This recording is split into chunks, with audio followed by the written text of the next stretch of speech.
Hey, what's up, guys? This is your host, Victor Bell, on the Bell Zone, where I talk about all things real estate, investing your money, and making money in your business. And I want to go through a couple of things with you guys today because I think it's important. All right, go. So, thank you so much. If this is your first time watching these videos, hearing about me, my name is Victor Bell. Again, best-selling author. I've done $57 million in transactions of real estate, and I am the founder and CEO of Bell Capital, where we help the everyday investor level the playing field and get into great income producing apartments for people like yourself that want to get involved. All right, so I have a lot to go through today, but I wanted to share this because I think it was important. I'm going to go through the 12 mistakes to avoid when investing in your first deal. All right, I found this to be super important. It's actually in my book called How to Create Wealth Through Investing in Apartments. And I think it's valuable, and I'm going to go over this with you guys today on the video so you can listen to it, so you can take Victor to the face a little bit. And I want to share this because it's important. There's some specific. One of these are major, and I want to go through it. And here's why. Last night I had my real estate club. We had some investors come in, and one of these things inside of the 12 mistakes to avoid was a hot topic. I'll tell you which one that is, but I'm going to get started because I don't want to keep you long. But I want to get to it. So the first thing I want to kind of share with you guys, and if you want, you guys go to Amazon, you can get this book. But it's starting off too small, getting deals or investing in deals that are too small to pay for help. One of the bigger challenges you're going to have when you start investing your money into multifamily real estate, whether you do it by yourself or you do it with someone like me or you do it with a bunch of partners, is you guys are going to start based on price. It is not about price. It is based about the right deal so you don't lose your money. And if you start too small, first things first, you cannot pay for help. If you get a duplex or a fourplex or a triplex, it is not enough to pay a manager, a handyman, and or a maintenance person to be able to come in and fix the things that you need to get fixed. Because let's face it, if you get a 4-unit and let's say you're 100% full, that's 100%. When you're down one unit, let's say one of your tenants move out, that's 25% vacant, not 10% vacant. That's huge. And if you get two tenants move out at the same time, now you're 50% vacant. That's crazy. 50% vacant. That's nuts. It's too small. If you have one problem, if you have an AC go out in one of the units, which is $3,000, to just replace it. And it may be more than that, all right, depending on the deal. Plumbing, electrical, you got to do anything. You have any problems, taxes go up that year, the insurance goes up on you, rates change, whatever the case may be, that if it is too small to pay for help. So that's the first thing I want you to remember. So don't look at deals that are too small when you're looking to invest your money. If somebody's like me, say, hey, we're looking at a deal, we're going to buy a sixplex together. You need to be able to be honest about that and go, look, that's too small, man. There may be some challenges that come across that don't allow us to continue to make money, or it starts to make us lose money. That's a problem. Number two, mistake that a lot of investors make when they're talking about investing is the deals are too far away. We had a guy ask me yesterday, hey, we're looking at a deal in Florida. We're in San Diego. That's too far away. Now, he don't live there. He's not going to move there. I don't know if they have boots on the ground, but that is a challenge. When you're investing money, if you're here talking about investing money, if you're going to invest money with somebody, invest money with somebody like me who's like boots on the ground. We sold everything. We left Hawaii, moved to California because I want to be an investor in San Diego. So if you're in Hawaii, you want to invest with someone like me who's going to say, hey, look, we're willing to be the person that's going to be the person to monitor our investments, to monitor those management people, all these things. It's important to do that. So investing too far away, that's a problem for you. When you can't keep your eyes on your money, or you don't have somebody that's diligently keeping your eyes on your money, that can be a problem. And again, I'm going straight out of the book, but I'm giving you Victor Bell's Cliff Notes, man. Again, go get this book. It's really going to help you if you're going to be investing at any point. Number three, not knowing enough about the market. This goes right back to being too far away. Look, when you know the market, you know that you can buy a property on one street, next street over. It's a war zone. It's nuts. And that is so valuable to know, which is why a lot of times investors that invest their money in a deal, they're like, hey, we're going to buy this property. It's in here. They may say, let's say they say Tampa, Florida, or they say San Diego, but you don't know where you're at in San Diego, myself included. When we moved to San Diego, I was thinking San Diego was San Diego. I didn't know that San Diego was a county and there's hundreds of places to be in this place. And you don't know that unless you actually are there. So that's important for you to know the market that you're in. And inside of a market, You got to know, okay, what's the right school? What's the right areas that we want to be in? What's the jobs in these specific areas? What are the rents? Are they trending up? Are they trending down? Is life sciences going to buy up to $200 million worth of stuff? So I need to be in this location, or all these people moving out of this place. Knowing the market is more than just knowing the name of the city that you're investing in. The market is this individual, living, breathing thing. People live there, and you got to know that. And not knowing enough about the market is a massive mistake, and a lot of investors make it when they talk about investing. So number 4 brings me to similar. Buying in a war zone. That's another mistake people make. They go, hey, I'm going to buy a C property, but you don't know if that C property is a C property in a D area. D area meaning like guns, a lot of problems, a lot of high crime. And I'm not talking about just like white collar crime where somebody's like stealing a checkbook, writing bad checks. We're talking about guns and drugs and all that, all of those things that I want to help you avoid as an investor. We're not talking about making money. We're talking about investing money, right? Where you put your money matters, all right? Super important. Hey, hashtag that, where you put your money matters. So buying in a war zone, that's mistake number 4 for people looking to invest. Number five, not starting with the exit first. So I said this yesterday.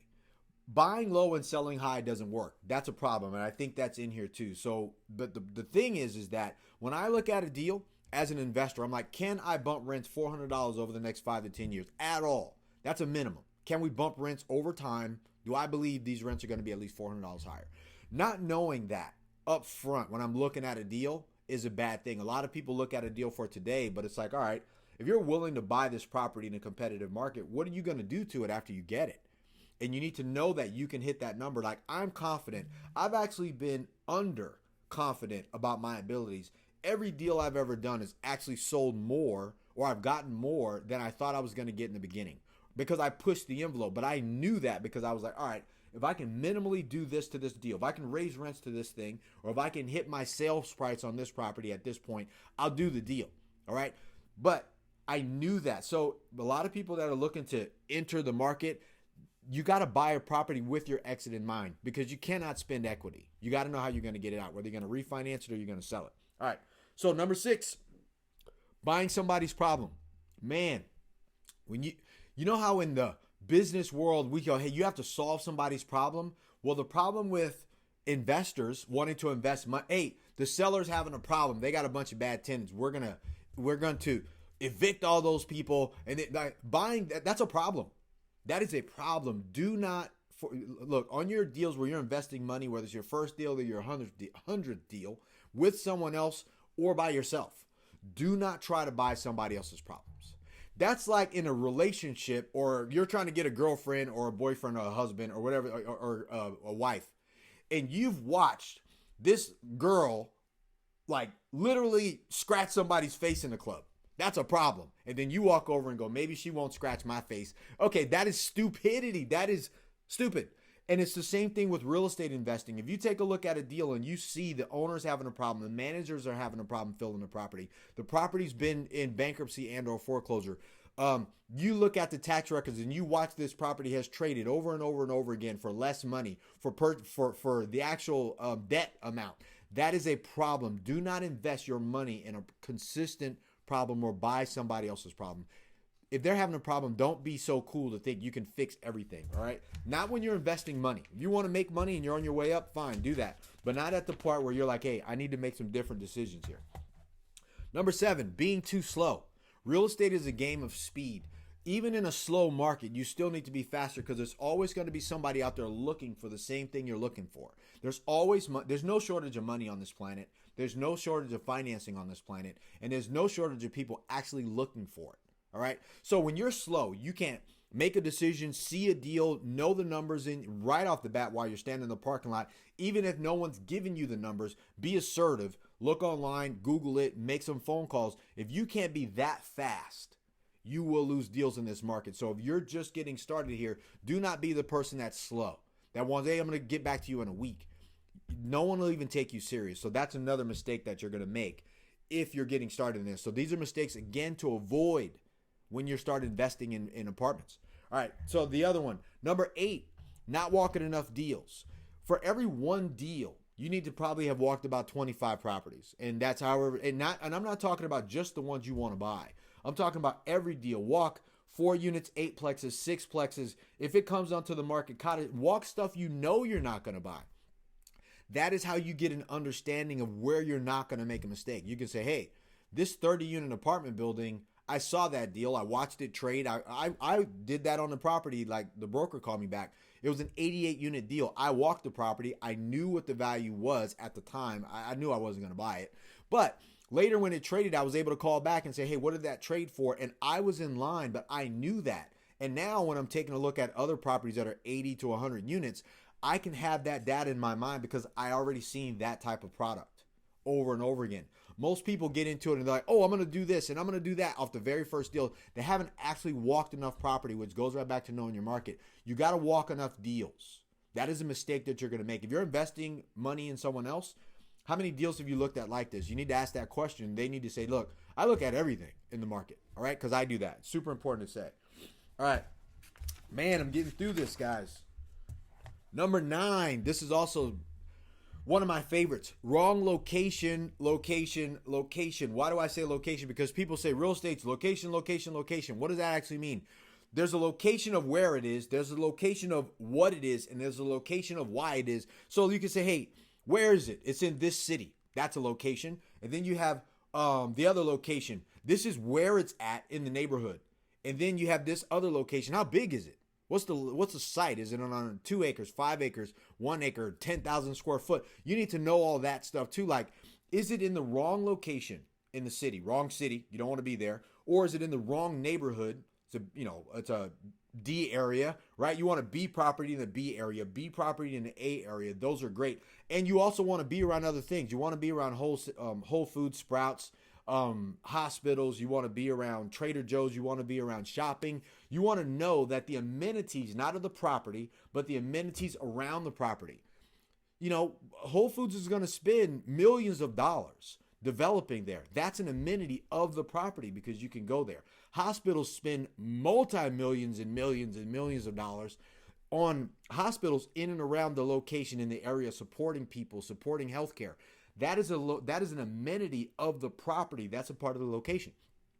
Location matters. So if you go into a property and go, look, this is far away from everything. That's what people want. That's what you want. That is the wrong location. And when you invest your money there, like we said, how do you exit a deal? You need to know who your future buyers are and why are they going to be interested in that? Will they continue to make money on that specific location? When you're looking at the right one, you have to remember, what are the mistakes I need to avoid? Wrong location, location, location. Is this property too small, right? You got, 80 units on like 10,000 square foot. Like even if it's like a mid-rise property, like, dude, that's not a lot of square foot. What's going to happen is somebody may come along later and go, look, we don't want to do anything here. And all the money pulls out, right? That's a big problem for people, especially for developers, because they get into that. All right. So number 10, getting emotional. I say all the time, do you love the deal? Do you love the deal is very different from being emotional about the deal. I have to love the deal for me to sell the deal to the bank, to my investors, to the appraisers. Like, I have to have something about that deal that I love about the deal, but I am very unemotional about the property itself. If I love the deal, man, I love it. If I love it, somebody else will love it. But I don't walk and go, man, I got to do this deal, where I start making mistakes. I start making sense of things that don't make sense, and you have to do that too. So unemotionally take a look at a project and go, look, on my first deal, investing my money into a deal with the person, with myself, with a group, with partners, don't be emotional about it. This is not about that. Like, regardless of what anybody else tells you, this is about providing, generational wealth for your family, but this is also about money, and things do have to make sense. Love the deal and then make sense of the money. All right. So that's super important. Number 11, not making sense of it for you. So aside from loving the deal, not being emotional about it, number 11 mistake a lot of investors will make when investing their money is not making it make sense for them. So when we look at a deal, I'm like, got it. I understand the seller needs these targets that they got to hit when they exit. I understand that they want to get this amount of money. I understand the brokers want you to close on this day. I understand my investors wanted to get this type of return, but it still has to make sense for Victor. And we talk about that about deals. We talk about real estate deals being too small. But let's say for you to invest, you'd be like, hey, you know what? This doesn't make sense for me. As a person that's building a company to invest, it's still got to make sense for Victor, because what do we say? If there's not enough money for all the people on the team, someone's gonna steal, or they're gonna quit. Meaning that they're gonna steal money, they're gonna steal time, they're gonna steal energy, they're not gonna be on the job, or they're gonna quit once and for all, and they're gonna go off and do something else because they gotta survive. Even if survival is mental survival, where they're trying to get unemotionally attached to starting something now that's no longer good for them, and they're trying to escape. So when you take a look at any deal, you have to still make sense of it for you. All right? So what does that mean? Is this a good investment for me? Right? Are all the markers there? Do I believe that this thing is going to be there for me? Is Victor and his company still going to be there for me 10 years down the road? Well, to answer that question, guys, look, I've been investing in real estate for 20 years. I'm going to be doing it for another 20 years.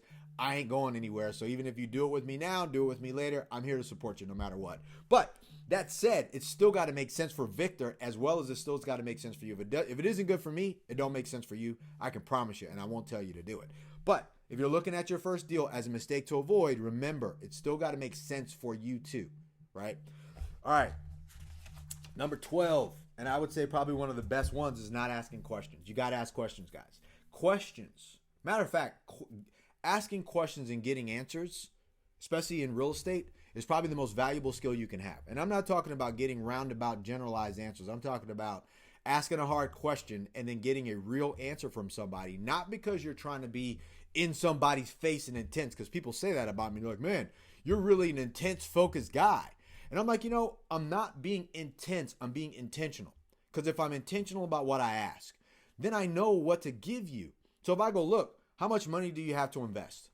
All right, well, I got 200,000. All right. Okay, fine. And I know you want to make X amount of dollars. I know where to put you. What's important to you? Do you only have 20 grand? Because in 20 grand, I can put you in something else. That 20 grand is not going to be good for this thing, but I got to know that. So if you're like, well, I don't feel comfortable telling you how much money I have. All right, well, then how much, if you were comfortable, how much money do you have? And stay on that vein, asking it different ways. But it's so important, because if you're not willing to ask somebody the right questions, then you are not going to be able to give somebody the right answers. Meaning, like, I can't give you the right solution to the challenge that you have if I don't have the right answer.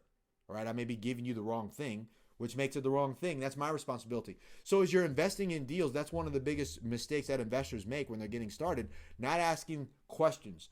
And I'll even go deeper on that. Not asking hard questions. Not negatives. You're asking because you care, not asking because you don't. You're not trying to be a hard person. All right, so this is extremely important because, again, these are mistakes to avoid. A lot of people don't. Everyone wants to know what to do, but a lot of times they don't want to know what not to do. What not to do sometimes is almost more important than what to do, because if you know what mistakes to avoid, then you can just focus on what you got to do every day. All right.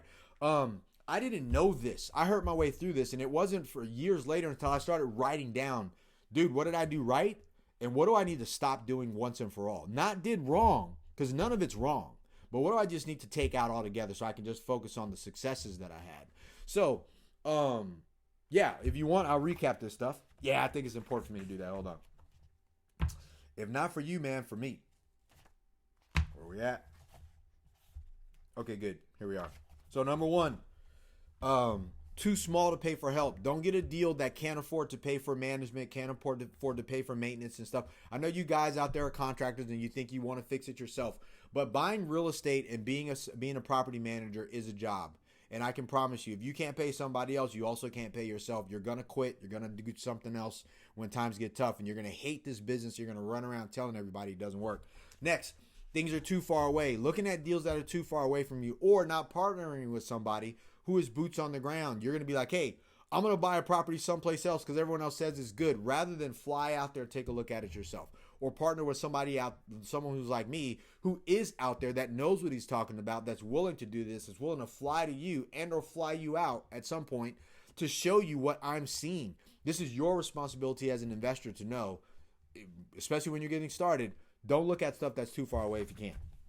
Next, not knowing enough about the market. You got to know. You got to know location. You know the property, know the rents, know the jobs, know the brokers who control the deals, know the owners in the market, know the lenders who are willing to lend on that product. You need to know what's happening, what's going to keep happening 10 years down the road, 10 years in the past. You got to know the market. All right, next.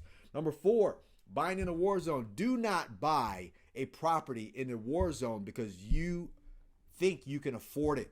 I can promise you, if you buy in a bad location, you cannot afford it. That'll be the most expensive property you ever bought. Next, not starting with the exit first. Can you raise the rents? We're talking multifamily apartments. We're not talking single family houses where the market is going to drive the value. We're talking about, hey, how do I exit this deal? Can I raise the rent and refinance this property? Can I raise the rent and sell it to somebody who's willing to buy? Can I raise the rent? Do you see I keep hinting on can I raise the rents, right? You need to know if you can do anything to this real estate as an apartment building because it's income generating and raise the rents. Why? Because you need to know who's going to buy it from you, who's going to recapitalize you, meaning like refinance as a bank. Who is the person that's going to get you out of the deal? You need to know that when you start. Next, number 6, buying somebody else's problems. Oh, we got to get out of this deal, man. This has been a drain for us. We're trying to retire. We're trying to retire means that there's a problem that they can't fix. Why are you trying to retire? If this thing is making you so much money, why do you need to get out? Me needing to sell because I got to pay back my investors based on a timeline on my fund, on my syndication. I promise my investors will give them their money back in 10 years. That's a different challenge. That's not a problem. Buying somebody's problem is I can't get this thing to cash flow. I can't fill up these units. There's a challenge over here. The city's coming down on me. Maybe you shouldn't do it. All right? So do not buy other people's problems. Next, being too slow. Decide fast. Make decisions faster. Decide, I want it, regardless of whether I do it or not. I want this deal. Got it. And then start making decisions about future information. Okay, I know I want it. I decided that. Now, I'm going to make a decision. Yes, I like this. No, I don't like that. Yes, I like this. No, I don't like that. Be that guy that comes back later and say, look, I want it no matter what. Here's what I've decided, and here's the decisions I'm making about it that need to be adjusted. But you need to be able to be fast. I even talk fast. You will lose a person like me if you're not fast. So do not enter any deals. That's number one mistake in this business, being too slow. Number 8, not walking enough deals. Make it your personal business to either walk deals or deal with people who walk deals all the time, because your communication with them is about knowing, right? Someone who's not walking enough deals is guessing. Because if you're someone like me, you bring up a property, I probably saw it already. So you have to do that too. That's a mistake. If you don't do that, you got to get from behind the computer and get on the ground. All right, next, wrong location. You don't know what's a good, bad, or ugly location unless you're actually first walking deals. So you learn what's the right location versus the wrong location. Do not invest in the wrong location, city, location, neighborhood, location, street, and or site. Site is way too small because there's no value there. All right, next.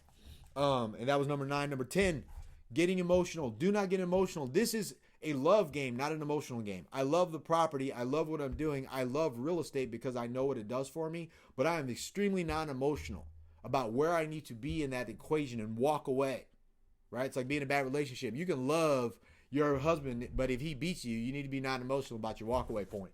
All right, next. Number 11. Not making it make sense for you. Dude, it's got to make sense for you. Like, how does Victor win? How does my investor win? How does the bank win? How do we all win in this deal? You got to know it's got to make sense for you. It can't just make sense for the seller. It can't just make sense for the broker. It can't just make sense for all the other people involved. You have to also bear that in mind. That also goes with being unemotional about what's happening. All right. And number 12. Or did I skip one? Nope, your boy's right on today. All right, so number 12, not asking enough questions. Ask hard questions and get real answers so you can provide real information back so everybody's on the same page. Man, that's so important. That is negotiation and sales 101. Ask hard questions. Push for that. So, that said, guys, man, again, get this book. This is really going to help you. There's a lot more information in there than I can cover in one video. Actually, I can. One day I'll do that. I'll just do a freaking book reading. You guys will go brain numb hanging out with your boy. But anyways, I think this is important. Why? Because this stuff helps you know. First, if I'm telling you this is what you need to do, then you know for a fact that I'm doing this. I have to do this every day. Right? Why? Because like I said, wealth becomes my duty. When I take this activity on as a duty, it's just something I do. It's something I need to do, whether I'm doing a deal, closing a deal, or whether it just becomes a part of who Victor is every day. That is a duty. It's like brushing your teeth. So when wealth became my duty, I was like, I have to do this, whether I'm winning or I'm not winning at the level that I want to. This is how to win, though. All right. So for all of you people out there wondering, what are the mistakes I need to avoid? I just gave you 12 of them. Trust me, do that. Go on and get this book. This is really going to help you. Not only are there 12 mistakes to avoid, there's 25 things you need to do that I didn't go over that will also help you on your first deal. All right. So again, I wish I had this information when I started. This was not available to me. For someone like me who wanted it, who was willing to learn, for somebody to just hand it to me, it says, here, go do this without all the guesswork and without all the fluff. This is valuable. So I hope this helped you guys. I hope this is going to be something you apply. Love to have you be one of our investors. I mean, I'm just totally transparent. My goal is to help you do so much that you become an investor with Bell Capital. I want your bucket list. You'd be like, man, I want to put $1 million with that guy because I made so much more money. And here's why I say that. Because if I know you invested $1 million with me, I know you've made $10 million in your own businesses. Like, that's important. Right? It's a huge thing. And it may take you 10, 15 years to do that, but I still want you on. I want you on my team. Right? And I want winners on my team. I don't want losers here. So, again, I appreciate you guys. Thank you for your time today. Share this video, like this video, comment with this video. Let me know if this video helped you or not. If you hated it, give it a thumbs down. Don't be a hater and a hider at the same time again. So, yeah, make wealth your duty. It's my duty. Make it your duty. This is something that I believe in. This is something I believe in wholeheartedly. If you need anything, go to bell-capital.com, schedule a call with us. I'll give you all the information that you need, go over what we're working on and how you can get involved with us. Or you can text DEAL. You can text DEAL to 808-778-1326. That's my cell phone. I'll make sure to get back to you, get you any information that you need. But for now, feel free, reach out to me. Oh, if you want a copy of this book, go to victorbell.com/real estate book.